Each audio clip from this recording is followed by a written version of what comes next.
Can you start us off by telling us what contraception is and what is its purpose? So contraception is any method that helps a woman space or plan a pregnancy. So the most ideal situation is that babies are planned, and despite that ideal situation, only 50% of pregnancies in Australia are planned.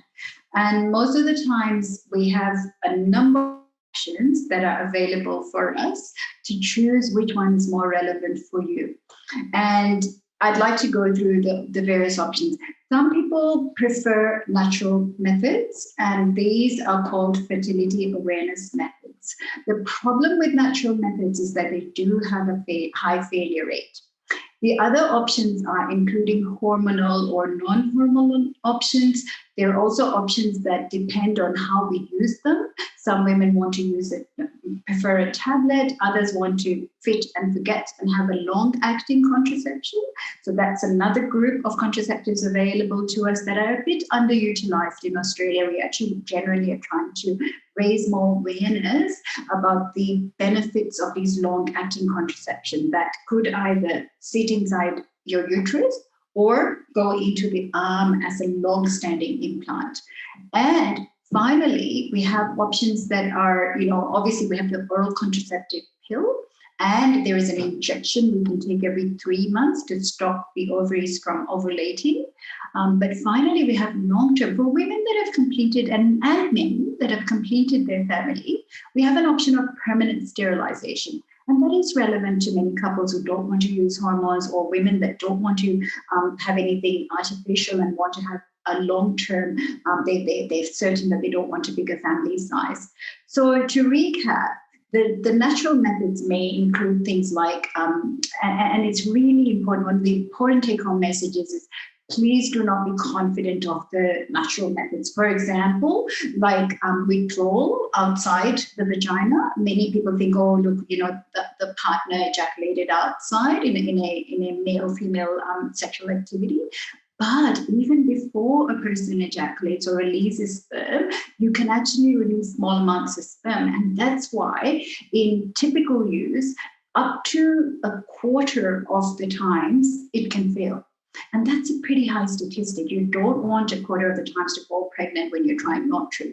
So those I genuinely feel that it's important. Some women try and isolate when they think they're ovulating and try and avoid sex in that period. But again, the issue is it's not a perfect art. Actually, none of the contraception is a perfect art, so nothing is 100% effective, but there are certainly options that are far more effective than the natural options. So the second group that we have are condoms. I'm sure you're all familiar with condoms. This is a typical male condom. And we've got female condoms as well that are available from chemists or from, shops. And the good thing about condoms is they do protect against sexually transmitted infection. But we're going to go into that very soon. But let's always remember that there are two factors. One is about controlling your fertility and having a baby when you want it and not having a baby when you don't want one. And the second part is about protecting yourself against infection so that you're not vulnerable. And then because the infections that we're going to talk about can have long-term consequences. So the other part, so apart from barrier methods, another thing is called a diaphragm that goes inside, and it basically goes next to the cervix and tries to prevent the sperm swimming up into the uterus and getting access to the egg, because the physiology is that the sperm want to surround the egg, and obviously one of them then fertilizes it usually, and then that's how pregnancy occurs. So contraception is basically interrupting that process at one or multiple aspects so that it doesn't occur.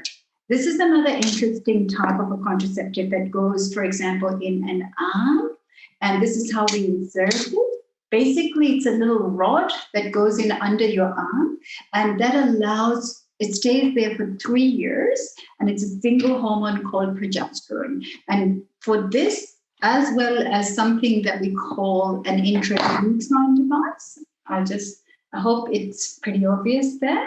And Amanda, is that obvious?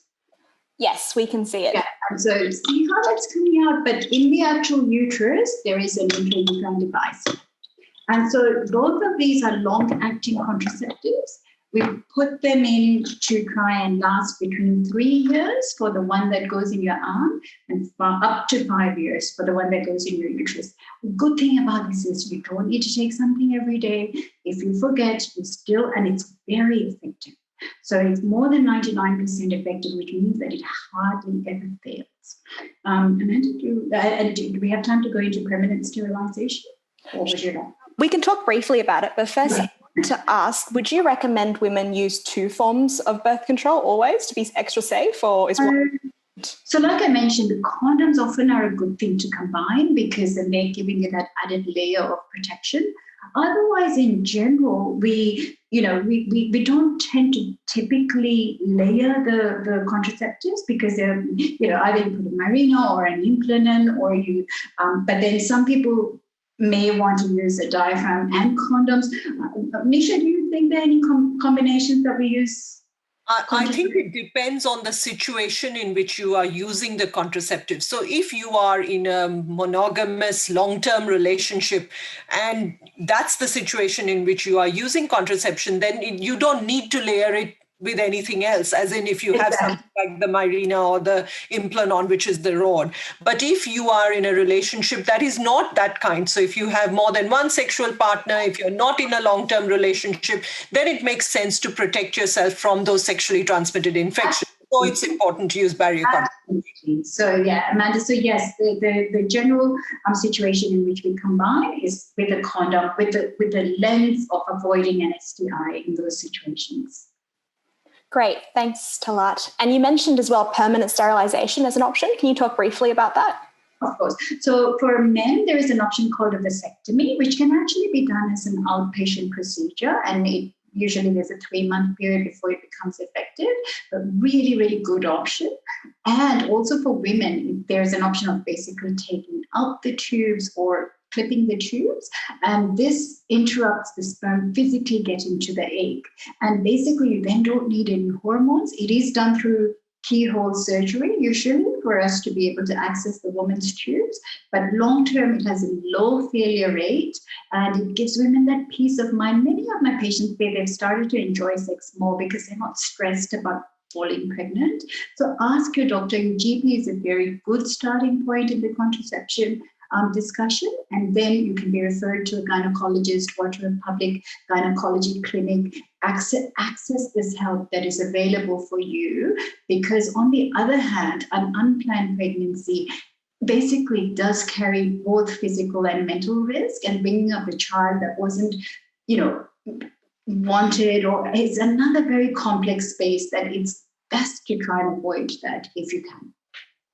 And I would add that it's important to remember that you need contraception at every stage in your life. And often what we see is women, once they get past maybe 45 or, get close to menopause, they might not be thinking of contraception as the top priority. But actually, you can still fall pregnant. And so it's very good point. Very good point. And the recommendations are that if you're under 50 and your periods have stopped for a year, you still have to protect yourself for 2 more years. And if you're under 50, and if you're above 50, then 1 more year after your menopause. So a very good point, Nisha. Please don't be falsely lulled into thinking, I'm not going to have a baby, because you can fall pregnant. And so, Nisha, you mentioned as well, when we're talking about unwanted pregnancy, there are some things that can be done to resolve that. And can you talk a little bit about abortion there, which is one of our other topics today, and what it actually involves? Yes, absolutely. So abortion essentially can be 2 ways. One is surgical and one is medical. So surgical abortion was the more common way that most people would have heard of. They would have heard of it as being called a DNC. It's usually a very short procedure. It's a day procedure. It's usually done under either a general anesthetic or what we call twilight sedation, which is essentially putting you not quite under an anesthetic, but putting you to sleep in a sense. And it's done as a surgical procedure. We put in some instruments into the womb and we just empty out the contents of the womb. Most women will go home the same day after the surgery. They will have some bleeding and cramping once they go home. Shouldn't go on for any longer than about 24 to 48 hours. And then they should be back at, doing all the normal things that they would do. But because it is a surgical procedure, it does have certain risks that go with having a surgery. Things like excessive bleeding, infection, causing injury either to the cervix, which is the neck of the womb, or to the womb itself. So those are some things to consider. Plus, it means that you have to leave home, you have to go to a hospital, you have to get admitted, all of those things, which women might want to avoid. And so the other option, which is kind of do it yourself or do it at home option, is to have what is called a medical abortion. What the medical abortion involves is, first of all, it's not suitable for everyone because it can't be done once you are beyond a certain stage in pregnancy. Usually we say that that is about 9 weeks. So when you are 9 weeks or less pregnant, you still have the option of having a medical abortion. It involves taking 2 sets of medication. The first medication is something that works against the hormone of pregnancy. So it kind of blocks off the pregnancy hormone, which means that the pregnancy then can't grow as it would normally grow. About 24 to 48 hours after that tablet, you take a couple of other tablets. There are 2 tablets that you put into your cheeks and just leave them there for a while and they get absorbed through the cheeks. What those tablets do is then they start the uterus, get it to start contracting. So essentially, like it would happen in any other situation, the uterus is a muscle, so it can contract. When it contracts, what it does is that it pushes out whatever's inside the uterus outside. And so what it will appear when you do take those tablets is that it will be like having a heavy period. There'll be cramping, and then all of the products of the pregnancy, which are inside the uterus, will be passed out.